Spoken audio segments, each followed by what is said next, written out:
우리 옆에 분들한테 이렇게 인사하시겠습니다. 순종의 합격증을 받으세요. 인사합니다. 순종의 합격증을 받으세요. 오늘 말씀의 제목은 그 아버지의 그 아들의 순종. 여기에서 그 아버지는 아브라함을 말하는 것이고 그 아들은 이삭을 말하는 것입니다. 이 두 사람의 순종은 우리에게 믿음의 도전을 줍니다.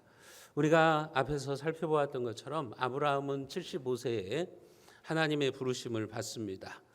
너의 고향 친척 아버지의 집을 떠나서 내가 지시하는 땅으로 가라.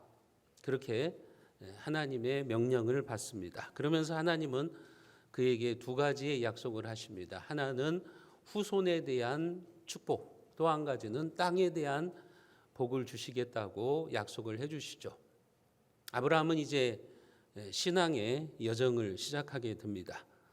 그 길이 아브라함의 인생을 바꾸어 놓았습니다. 아브라함은 여러 가지 유혹과 또 여러 가지 시험이 있었지만 드디어 100세에 하나님이 약속하신 언약의 자손 이삭을 얻게 됩니다.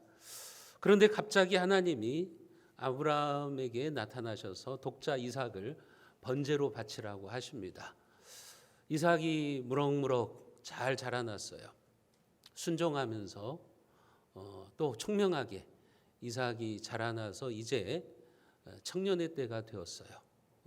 그런데 하나님이 이삭을 번제로 바치라고 합니다. 그것은 하나님께서 아브라함의 믿음을 테스트하시는 최종적인 시험이었어요. 지금까지 우리가 살펴본 대로 아브라함의 인생은 여러 가지 시험이 있었죠. 고향 친척 아버지 집을 떠나라. 또 롯과의 갈등에 있어서 아브라함이 시험을 당하지만 그가 믿음의 선택을 하는 그런 시험도 있었고 또 하갈과 이스마엘을 내어 쫓으라고 하는 하나님의 시험도 있었습니다. 여러 가지 시험을 만납니다. 그래서 성경은 우리에게 여러 가지 시험을 만나거든 온전히 기쁘게 여겨라. 그렇게 신약성경 야고보서에서도 말씀을 해주시죠. 여러 가지 시험이 우리 인생에 있다고 하는 겁니다. 아브라함에게만 여러 가지 시험이 있는 게 아니라 오늘 우리들도 여러 가지 시험을 만나요. 인생을 살아가다 보면 여러분들도 여러 가지 시험을 만납니다. 그런데 성경의 원문에 보면 이 여러 가지라고 하는 단어가 뭐냐면 여러 가지 색깔이라는 말이에요. 여러 가지 색깔의 시험을 만난다고 하는 거예요.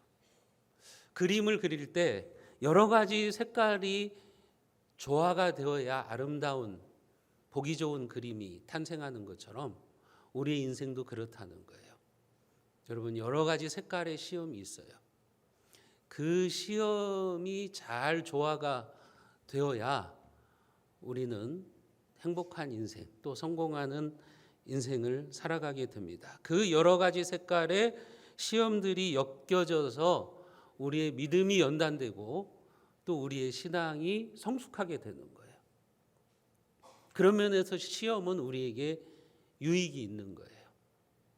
그 여러 가지 색깔의 시험들을 만났을 때 그 시험을 잘 통과하면 그 시험의 고개를 잘 넘어가면 하나님이 준비해 놓으신 새로운 은혜 그리고 놀라운 축복이 기다리고 있음을 우리가 알아야 됩니다.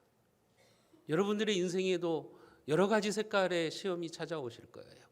때로는 뭐 자식의 문제로, 때로는 인간관계로, 때로는 뭐 돈의 문제 때문에 여러 가지 색깔의 시험이 찾아올 때 여러분들이 그 속에서 믿음으로 승리하셔야 된다고 하는 겁니다. 그래서 욥은 그런 고백을 합니다. 내가 가는 길을 그가 아시나니 그가 나를 단련하신 후에는 내가 순금같이 나오리라. 여러 가지 색깔의 시험을 잘 통과하면 여러분들의 믿음이 순금같이 되어져요. 하나님 보시기에 정말 아름다운 믿음의 성숙자로 여러분들이 나오게 되시는 거예요. 창세기 12장은 아브라함의 그 믿음의 최고봉을 우리들에게 보여주고 있습니다. 창세기 22장 오늘 1절 말씀에 보면 그 일 후에 하나님이 아브라함을 시험하시려고 그를 부르시되 하나님이 아브라함을 시험하셨다 그랬잖아요. 한마디로 말하면 테스트하셨다는 거예요. 여러분, 하나님은 우리의 믿음을 테스트할 때가 있다고 하는 것을 기억하세요. 마귀도 우리를 시험하죠. 템프테이션, 유혹하죠. 그러나 하나님도 여러분들을 시험하실 때가 있어요. 그런데 그때가 진짜 중요한 때예요. 하나님이 여러분들의 믿음을 테스트하실 때, 그때 우리가 어떤 반응을 보이느냐 하는 것이 무척 중요해요. 제가 새벽 예배 시간에도 말씀을 드린 적이 있는데, 제가 부목사 시절을 할 때 교회가 좀 분란이 있었어요. 담임 목사를 모시는 일 때문에 좀 교회가 분열이 있었어요. 그때 일단의 성도들이 저한테 그런 제안을 했어요. 목사님, 우리가 전세자금 다 준비해 놨으니까, 그리고 목사님만 결단만 내리면 우리 개척할 준비가 다 돼 있습니다. 목사님만 결단을 내리시죠. 그렇게 제안이 있었어요. 만약에 그때 제가 결단을 내렸다면 아마 적어도 100명대, 200명대의 자립교회는 개척할 수 있었을 거예요. 그때 인간적으로 갈등이 있더라고요. 그러나 저나 저희 집사람이나 기도하는 중에 이것은 아닌 것 같다. 담임 목사가 공석인 상태에서 부목사가 지지하는 교인들을 데리고 나가서 교회를 개척하는 것은 하나님이 기뻐하시는 일은 아닌 것 같다. 그런 판단을 내려서 제가 빨리 이력서를 냈어요. 대전중앙교회, 정읍성광교회 이력서를 내고 먼저 오는 곳으로 가자. 그래서 이제 정읍성광교회로 가서 부목사를 하게 되었습니다. 그런데 그때 잘한 선택인 것 같아요. 저는 그게 하나님이 저의 목회에 대한 테스트였다고 생각해요. 그때 제가 그 시험을 잘 통과했기 때문에 지금도 그 교회의 성도들이나 장로님들, 지금도 기도로 교제하고 지금도 만나면 서로가 좋은 모습으로 만나고 있다고 생각해요.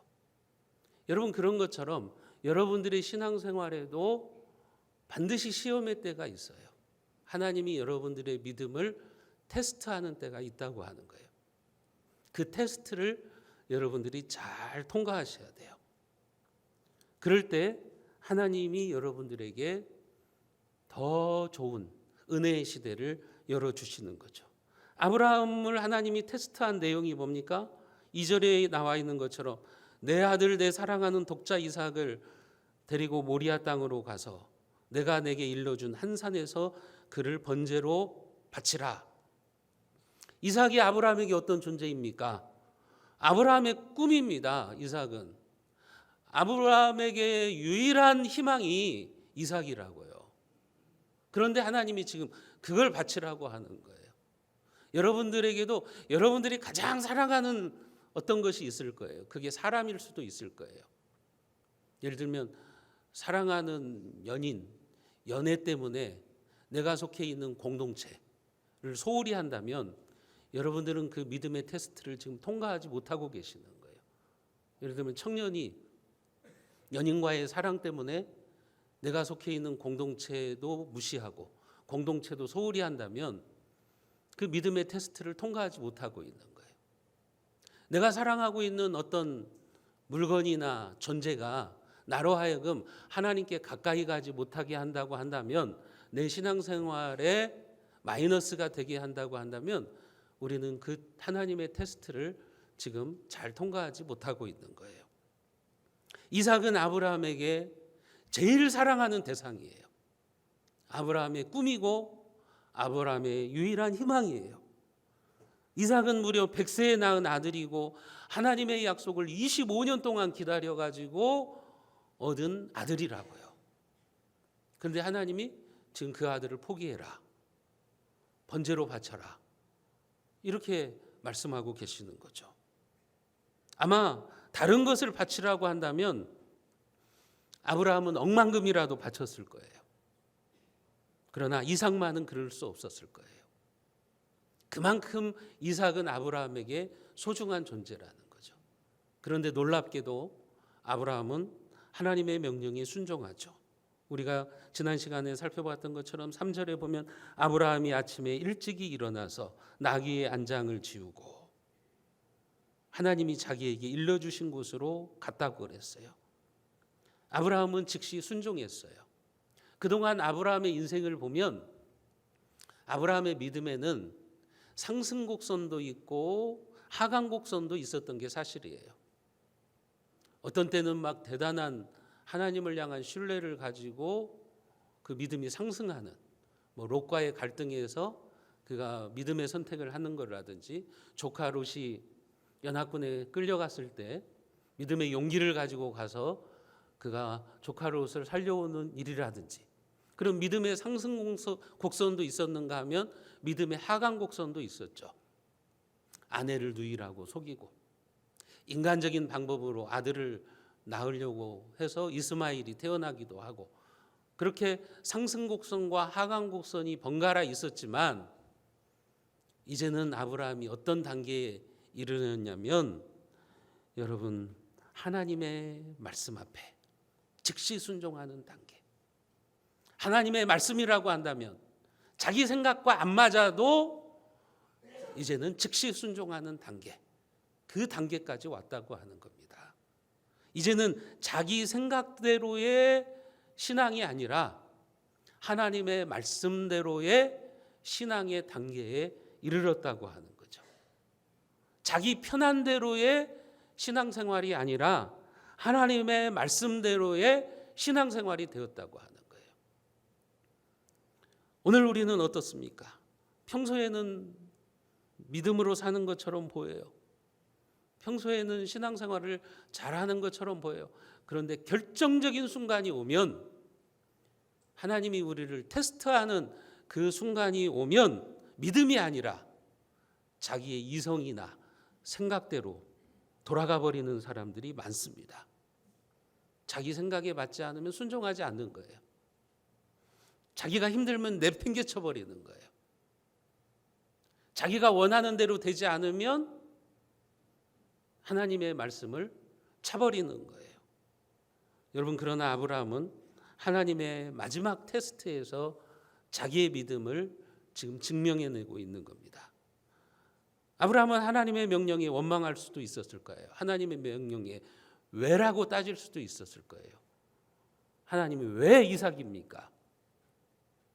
왜 하나님 지금까지 나에게 하나님의 약속을 성실하게 이루어 오시다가 그 약속의 자손인 이삭을 왜 하나님은 바치라고 하십니까?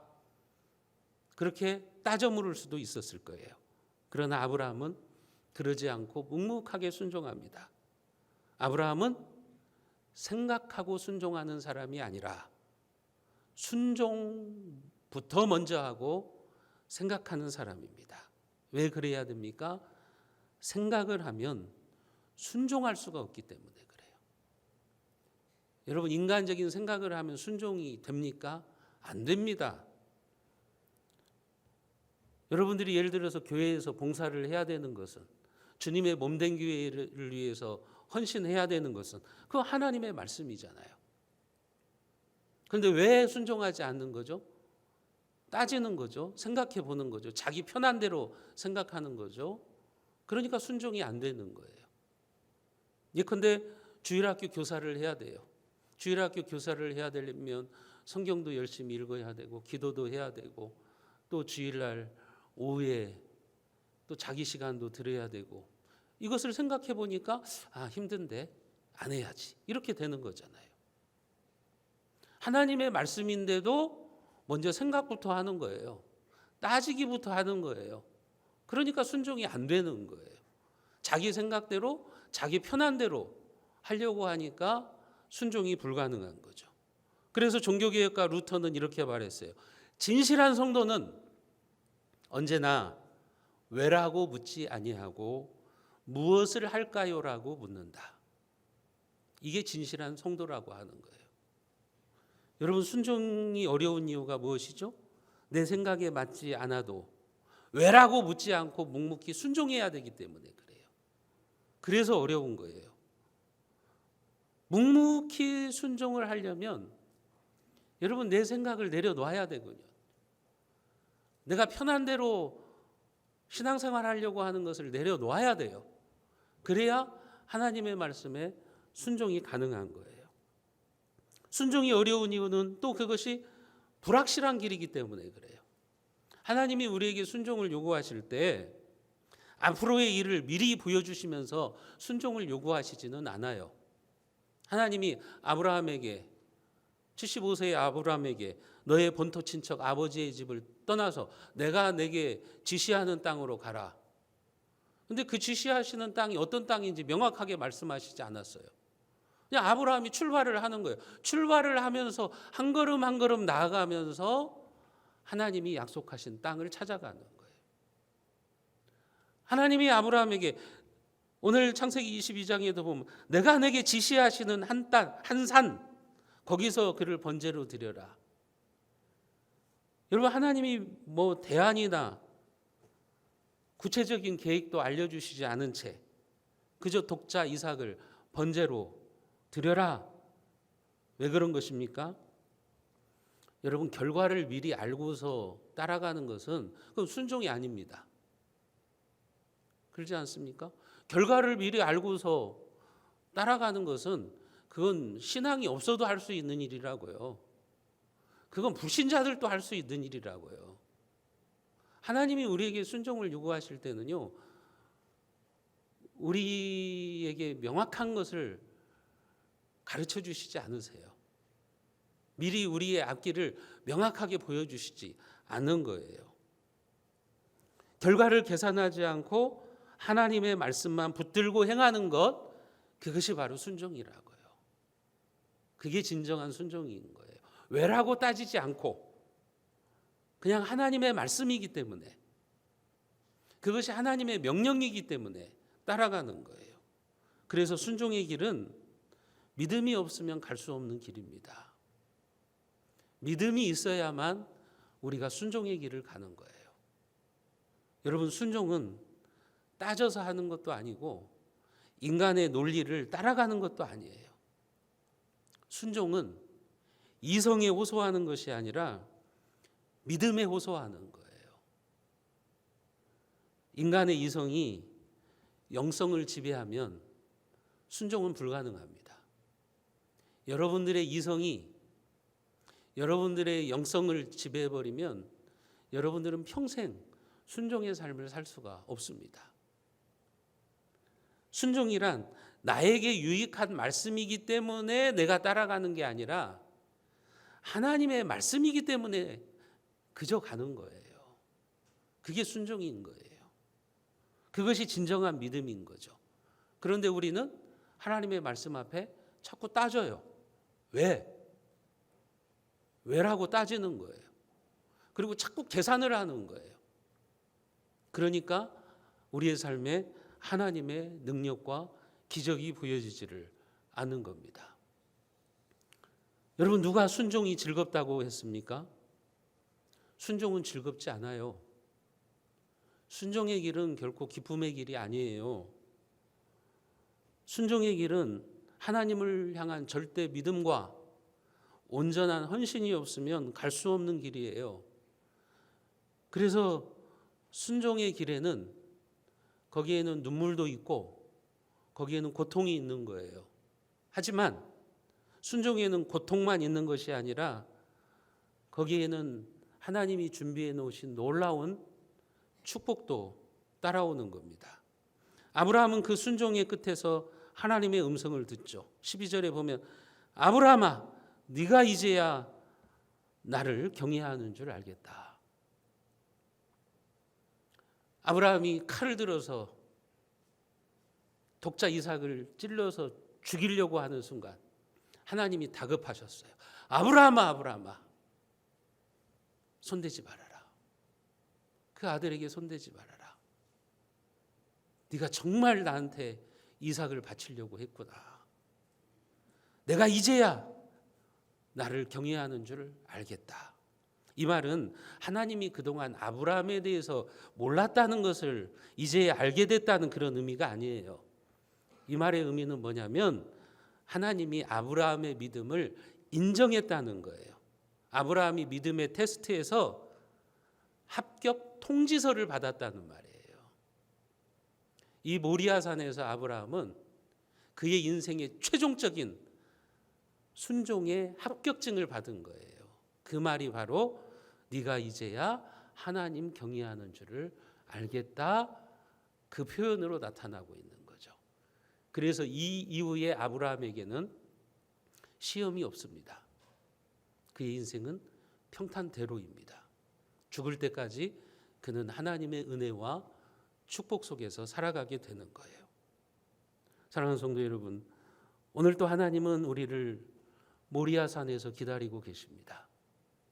우리는 그곳으로 가야 됩니다. 때로는 내가 하기 싫고 부담스럽고 그래도 하나님의 말씀이기 때문에 따지지 말고 순종해야 되는 거예요. 시험의 때는 엄청난 기회의 때예요. 여러분, 그 시험의 때에 우리가 하나님으로부터 합격증을 받고 나면 그 길에는 나와 내 자손이 복을 받는 길이 열리게 되는 거예요. 그래서 창세기 22장 17절과 18절에 보면 아브라함이 이 시험에서 통과하고 나서 하나님이 어마어마한 복을 약속해 주신다고요. 여러분들도 시험을 잘 통과해서 하나님으로부터 믿음의 합격 통지서를 받으셔서 엄청난 은혜의 시대가 열리시기를 주님의 이름으로 축복합니다. 아브라함은 그렇게 이삭을 번제로 바치려고 모리아산으로 올라갔어요. 그때 이삭은 자기가 불에 태워서 죽을 장작을 등에 짊어지고 산으로 올라가는 거예요. 여러분, 이 모리아산이 나중에 솔로몬 성전이 세워지잖아요. 이곳에. 그리고 나중에 이곳에 예수님이 십자가에 못 박혀 죽으신다고요. 골고다라고요.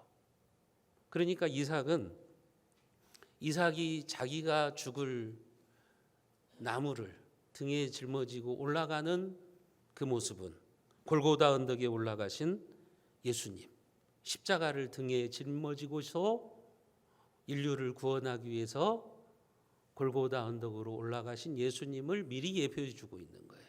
미리 보여주고 있는 거예요. 이삭은 그런 면에서 예수님의 예표입니다. 이삭은 번제에 쓰일 나무를 자기 등에 짊어지고 모리아산으로 올라가잖아요. 오늘 6절에 보면 아브라함이 이에 번제 나무를 가져다가 그의 아들 이삭에게 지우고 자기는 불과 칼을 손에 들고 두 사람이 동행하더니, 이렇게 이삭이 모리아산으로 올라가면서 어떤 생각을 했을까요? 아마 의아하게 생각했을 거예요. 아버지가 행하는 평소와 다른 모습을 이삭은 눈치챘을 거예요. 그러면서 의문이 들었겠죠. 그리고 하나님께 드릴 제물이 없는 거예요. 지금 제물을 불에 태울 장작은 있고 그 제물을 죽일 칼은 아버지의 손에 들려 있는데 제물은 없어요. 그러니까 당연히 이상하죠. 제물이 없이 산에 올라가는 것에 대해서 궁금증이 생겼을 거예요. 그래서 아버지에게 물어보는 거죠. 제물이 어디 있냐고. 우리가 7절 말씀을 같이 한번 읽어봅니다. 이삭이 그 아버지 아브라함에게 말하여 이르되 내 아버지여 하니 그가 이르되 내 아들아 내가 여기 있노라. 이삭이 이르되 불과 나무는 있거니와 번제할 어린 양은 어디 있나이까. 이삭이 내 아버지여 하고 아브라함을 부릅니다. 아빠, 아빠 하고서 티 없이 밝은 눈으로 아버지를 쳐다보는 거예요. 이 눈빛을 보면서요, 아브라함의 마음은 찢어졌을 거예요. 하나님의 말씀에 순종하기 위해서 지금 자기 아들을 죽여야 됩니다. 자기 아들이 자기가 불에 태워질 그 장작을 등에 짊어지고 가면서 아빠 하고 부르는 거잖아요. 이 아들이 어떤 아들이에요? 태어날 때부터 지금까지 한 번도 속을 썩여본 적이 없는 착한 아들, 총명한 아들, 순종하는 아들. 이삭은요 순종의 대명사입니다. 그리고 그 이름, 기쁨이라고 하는, 웃음이라고 하는 이름처럼 늘 부모에게 웃음과 기쁨을 가져다 준 아들이었어요. 그 아들이 아빠 하고 부르는 거예요. 찢어지는 그 마음을 억누르면서 아브라함이 내 아들아 내가 여기 있노라. 이삭이 다시 묻습니다. 불과 나무는 있는데 번제할 어린 양은 어디 있습니까? 여러분, 이삭의 이 질문은 사실은 몰라서 묻는 질문이 아니에요. 이삭은요 지금 아버지의 결심을 읽어냈어요. 아, 내가 번제구나. 내가 지금 제물이구나. 왜냐하면 지난 시간에도 말씀드렸던 것처럼 그 당시에 고대의 가나안 땅에는 맏아들을 희생 제사로 자기가 섬기는 신께 드리는 관습이 있었거든요. 그래서 그것을 최고의 헌신으로 생각했어요. 가나안 사람들은 자기의 맏아들을 자기가 섬기는 신께 드리는 것이 최고의 헌신이고 신에 대한 경배라고 생각을 했어요. 이삭도 그것을 알죠. 그렇기 때문에 지금 이삭은 쉽게 말하면 이미 다 알고 있어요. 아버지가 지금 나를 번제로 바치려고 하시는구나. 이삭의 질문에 아브라함이 어떤 대답을 합니까? 8절을 우리가 같이 한번 읽어봅니다. 8절입니다. 아브라함이 이르되 내 아들아 번제할 어린 양은 하나님이 자기를 위하여 친히 준비하시리라 하고 두 사람이 함께 나가서. 아브라함이 이삭에게 뭐라고 대답합니까? 내 아들아 하나님이 친히 준비하실 거다. 제물은 하나님이 친히 준비하실 거다. 이 말이 무슨 말이에요?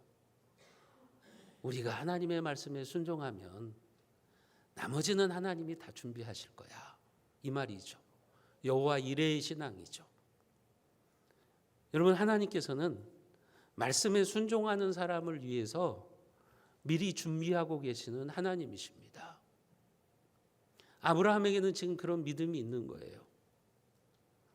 우리 하나님은요, 우리가 힘들고 어려워도 하나님의 말씀에 순종하는 길을 선택하는 사람들에게는요, 하나님이 준비해 놓으신 축복이 있는 거예요. 아브라함은 지금 그 방법이 뭔지는 몰라요.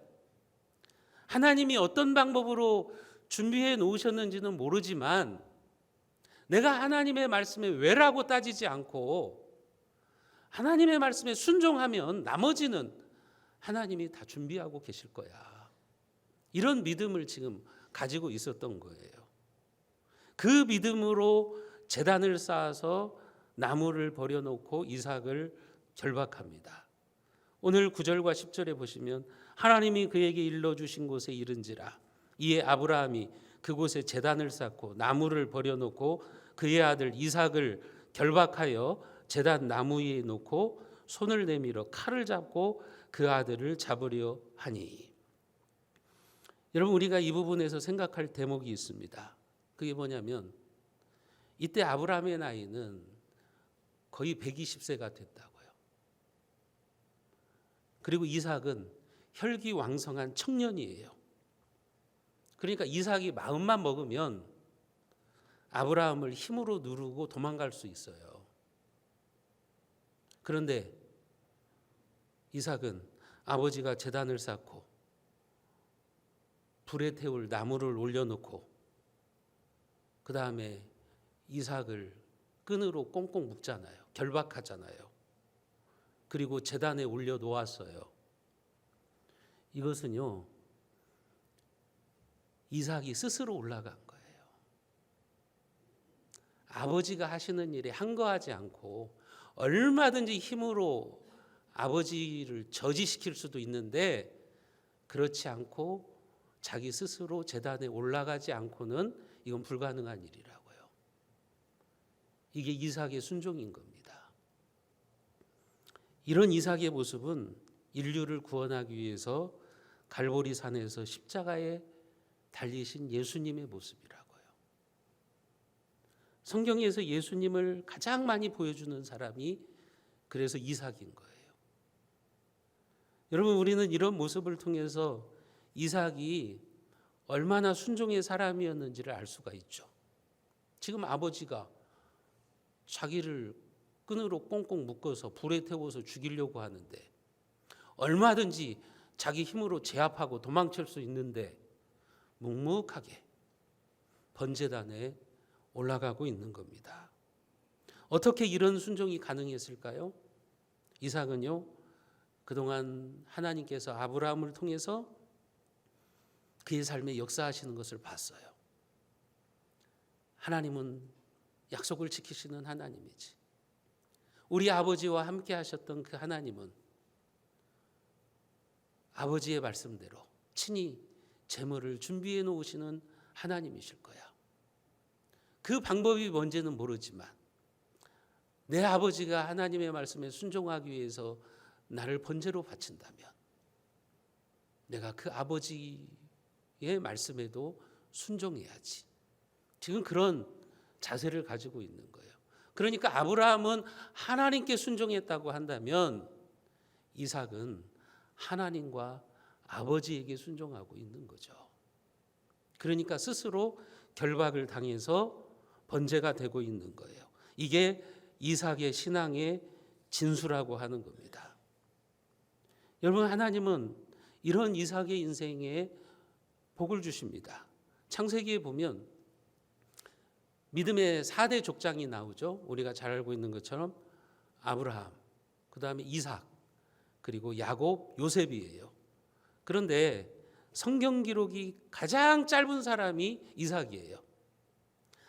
아브라함이라든지 야곱이라든지 요셉은 창세기에 많은 분량을 할애해 놓고 있어요. 근데 이삭에 대해서만 온전히 기록해 놓은 곳은 창세기 26장 한 장밖에 없어요. 이삭이 그랄 땅에 가서 농사를 지어서 100배의 결실을 얻었고, 그리고 그가 샘을 팔 때마다 물이 터져 나왔다. 이게 이제 이삭의 인생이라고요. 왜 믿음의 4대 족장 중에 이삭의 기록이 제일 짧을까요? 그것은 이삭의 인생에는 굴곡이 없었어요. 별 탈 없는 인생이었어요. 한마디로 말하면 그의 인생은 그냥 순탄하고 형통했어요. 4대 족장 중에서 이삭이 그런 삶을 사는 거예요. 아브라함은 믿음의 개척자였어요. 그래서 그 가정의 신앙의 기초를 놓는 사람으로서 여러 가지 시험과 연단을 받죠. 여러분, 우리들 가운데도 그렇죠. 신앙을 처음 시작하는 사람은요, 힘들어요. 왜냐하면 시험과 연단이 있어야 되기 때문에. 그러나 이제 2대, 3대, 4대 가면은 이제 수월해지는 거잖아요. 아브라함이 그런 사람이에요.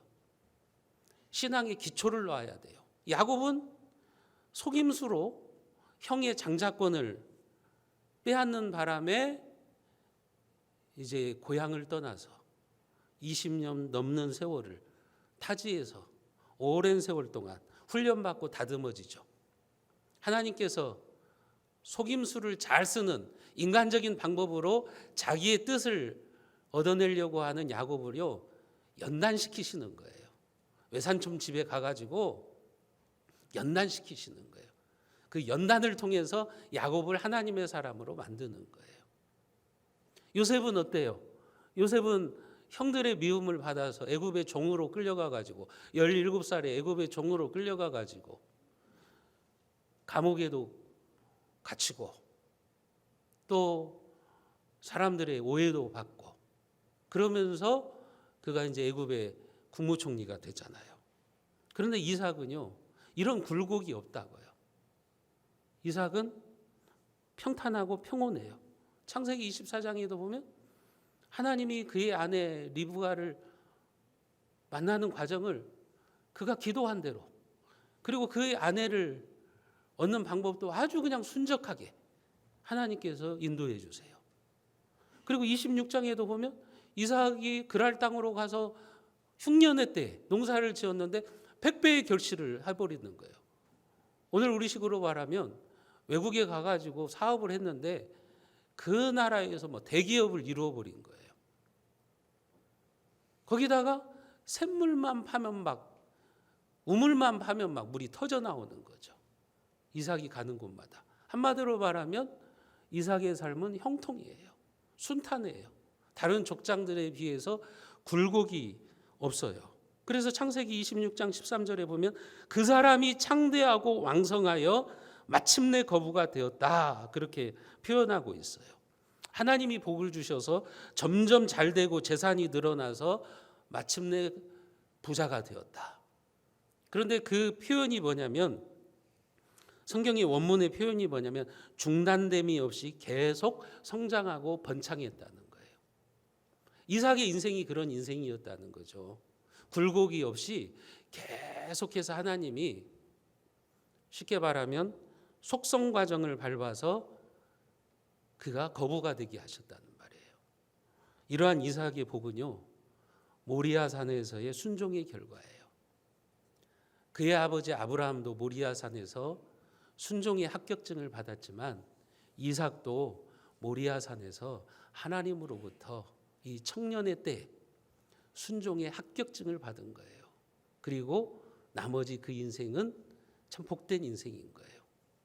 그리고 4대 족장 중에서 이 이삭이 가장 오래 삽니다. 180세까지 살아요. 그러니까 가장 오래 살았으면서도 성경의 기록은 가장 짧아요. 그만큼 이삭의 인생은 순탄한 인생, 굴곡이 없는 인생, 그의 순종을 하나님께 인정받아서 하나님이 복 주시는 인생. 그래서 마침내 왕성하고 창대해서 거부가 되었다라고 이야기를 해주고 있는 겁니다. 사랑하는 성도 여러분, 오늘 우리는 아브라함과 이삭의 순종을 봅니다. 그 아버지의 그 아들의 순종이죠. 그들의 순종이 뭡니까? 하나님의 말씀 앞에 왜라고 따지지 않고 인간적인 생각을 하지 않고 순종하는 겁니다. 그리고 그들의 순종에 하나님은 복을 내려주셨어요. 그들은 하나님 앞에서 순종의 합격증을 받았습니다. 여러분들도 순종의 길에서 여러분들을 기다리시는 하나님을 만나시기를 바랍니다. 여러분들이 그 순종의 길, 그 끝에서 축복을 준비하고 계시는 여호와 이레의 하나님을 만나시기를 주님의 이름으로 축원드리겠습니다.